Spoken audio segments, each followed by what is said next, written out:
شعلہ طور جگر مراد آبادی. یہ نزل جگر مراد آبادی کے عشق کی انتہائی جذباتی، سوزناک اور بے قراری کی کیفیت کی تصویر پیش کرتی ہے. محبوب کی بے رحمی، نظروں کا سامنا، راز عشق کا افشاں ہونا اور اپنے جذبات پر قابو نہ رکھ پانا، یہ سب اشعار ایک عاشق کے باطن کی شکستگی کو بیان کرتے ہیں.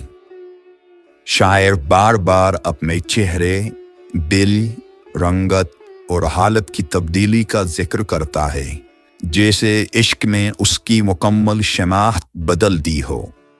آخری شعر میں وہ اقرار کرتا ہے کہ عشق اب اس کے چہرے پر ظاہر ہو چکا ہے اور وہ اب باخدا ہو چکا ہے، یعنی عرفان کی حدوں کو چھو رہا ہے. دور اول یعنی مشتیاتی جگر.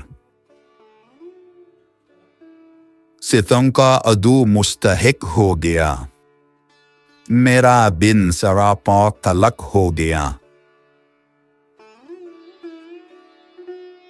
سنانے چلے تھے انہیں حال دل، نظر ملتے ہی رنگ فک ہو گیا.